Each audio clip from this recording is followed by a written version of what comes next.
did you know that gender-based violence has a cost, not only to the victim, but the country's GDP as well? According to reports, it costs South Africa between 24 and 42 billion rand a year. NPO Rhiza Babuyile says women in abusive relationships tend to be economically inactive, and scores of victims of abuse have left their jobs because of the violence they're exposed to. Now, some even say restraining orders against perpetrators is not enough to make them feel safe. But for more on this, I'm now joined by Rhiza Babuyile, manager Katlego Assis, to talk about this discussion and more. Katlego, thank you so much for your time, and good morning to you. Now, this is definitely a conversation to take seriously. There's a cost to GBV, a cost not only to one's mental health, one's physical stability, but also to the economy. What do your stats and the data you have at hand tell us? The stats and the data that we have, well, thank you firstly for having me this morning. The stats and the data communicate that the cost is not necessarily only to the victim, to the direct beneficiaries that they might be related to, or to the community that they are situated in, but directly to the entire economy. And this is obviously something that then says we all are involved, that what is taking place is not something that takes place to an individual, but it's something that affects all of us. The data is collective data that has been taken from organizations that are obviously entrenched and involved with GBV on a groundwork level, but this is data that does not really communicate the reality, because most GBV cases are not reported. Yeah, and Katlego, equally worrisome is the fact that it seems community organizations right now are battling to keep up with the demand for GBV-related services, this also having a cost implication. Yes, definitely. The cost is twofold. It's human capital, because you need health professionals that really understand the victim's psychological impact that GBV has taken place, health professionals that can journey with victims until they are rehabilitated and reintegrated back into society.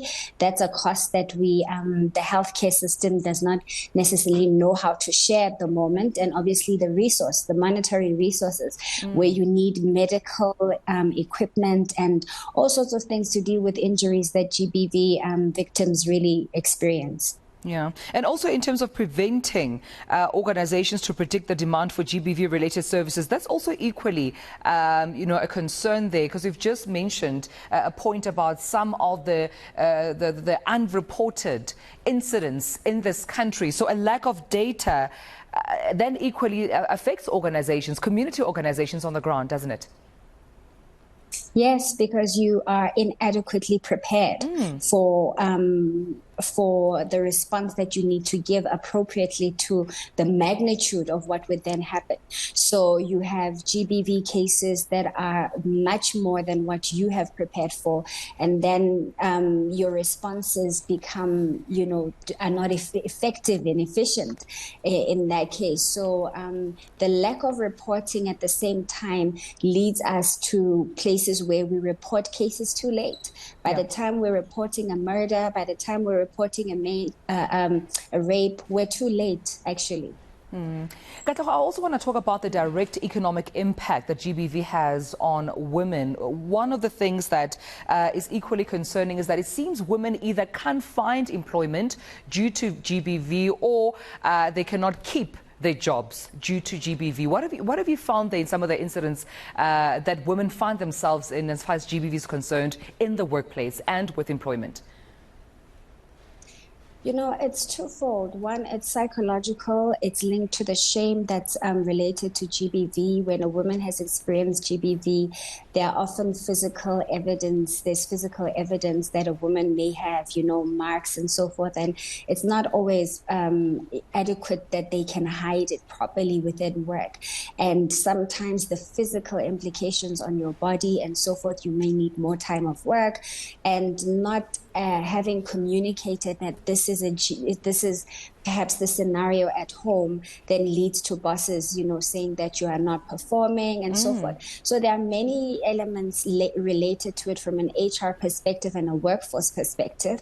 And then again, the confidence levels that women have, having been exposed to intimidation and violence, that all leads them to not being able to adequately respond to opportunities that may arise for them because of GBV.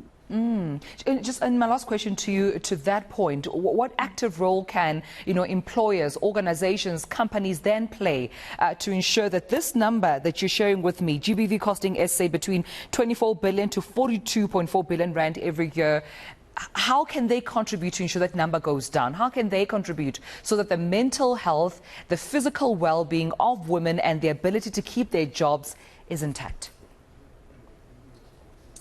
I think the necessary support, and we have to have the humility to know that as organizations, we don't necessarily fully know how to support women in this situation, and we need to learn how to, because to not to is to lose workforce, and to lose workforce is losing capable contributing members of the economy, and also those who contribute to their households, So if we are to learn how to support and make this a priority, and not assume the worst when a woman doesn't show up to work, and really believe women when certain things are taking place. I think that support will be the beginning of, and it will unfold what is then needed and what would then be the next right step, for that particular organization. Katlego, I appreciate this conversation, and thank you so much for talking to me about this as we kickstart 16 days of no violence against women and children today. Katlego Assis from Rhiza Babuyile talking to us about those staggering numbers, 24 billion rand. Now, that's the cost of GBV in South Africa. Women not being able to keep their jobs, women being unemployable, women being inactive in the economy, and that in turn affecting the overall GDP. A lot needs to be done, and a conversation is to start. Hopefully, action can follow through. But this